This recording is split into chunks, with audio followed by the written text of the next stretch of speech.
ઘરમાં ઘૂસી દીપડાએ બે લોકો પર હુમલો કર્યો છે। ખૂંખાર દીપડાએ ડાંગના લોકોને ડરાવી દીધા। કેટલાક દિવસોથી માનમોડી બોંડારમાળા ગામ નજીક દીપડાના આટાફેરા હોવાની ચર્ચા હતી, જેના કારણે લોકોમાં ફફડાટ ફેલાયો। પરંતુ મોકો જોઈને આ વખતે દીપડો છેક ગામમાં ઘૂસી ગયો। ગામમાં દીપડો ઘૂસ્યો હોવાની વાત વાયુવેગે ફેલાઈ જતા લોકોમાં અફરાતફરીનો માહોલ સર્જાયો। આમથી તેમ આટા મારીને ખૂંખાર દીપડો એક ઘરમાં ઘૂસી ગયો। જે ઘરમાં દીપડો ઘૂસ્યો એમાં લોકોની પણ હાજરી હતી।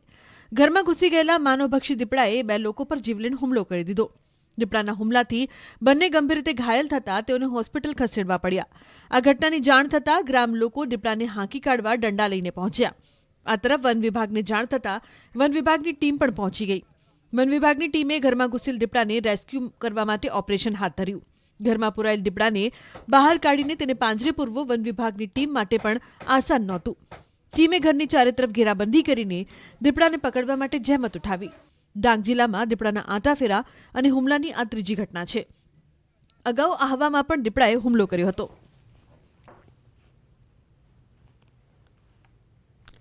જ્યારે દીવના દરિયા કિનારે જોવા મળ્યો દીપડો, પસાર થતા લોકોએ વિડીયો ઉતારી વાયરલ કર્યો છે। ગીર સોમનાથમાં ગ્રામ્ય પંથકમાં અવારનવાર વન્ય પ્રાણીઓ ગામમાં ઘૂસી આવી દેખા દે છે। સિંહનું દેખાવું આ પંથકમાં સામાન્ય બની ચૂક્યું છે, જેનો વિડીયો સોશિયલ મીડિયામાં વાયરલ થતા રહે છે।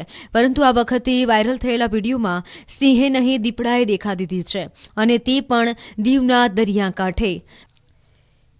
આ વિડીયોમાં આપ જોઈ શકો છો કે દીવના દરિયાકાંઠે બેસેલો દીપડો દેખાઈ રહ્યો છે।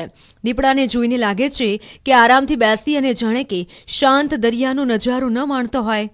દરિયા કિનારેથી પસાર થતા લોકોની નજર પડતા તેમણે આ દીપડાને પોતાના મોબાઈલ કેમેરામાં કેદ કર્યો, જે બાદ સોશિયલ મીડિયામાં વાયરલ થયો। જો કે આ વિડીયો ક્યારનો છે તેનું ન્યૂઝ 18 ગુજરાતી પુષ્ટિ નથી કરતું।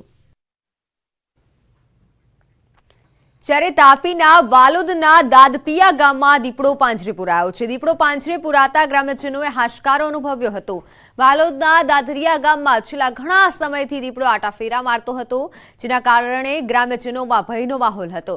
તો ગામના સરપંચ દ્વારા વન વિભાગને જાણ કરવામાં આવતા પાંજરું મૂકવામાં આવ્યું હતું, અને આજે રાત્રે પાંજરામાં મૂકેલા મારણનું ભક્ષણ કરવામાં આવતા દીપડો પાંજરે પુરાયો હતો। ત્યારબાદ તેને જંગલમાં છોડવાની કવાયત હાથ ધરવામાં આવી હતી।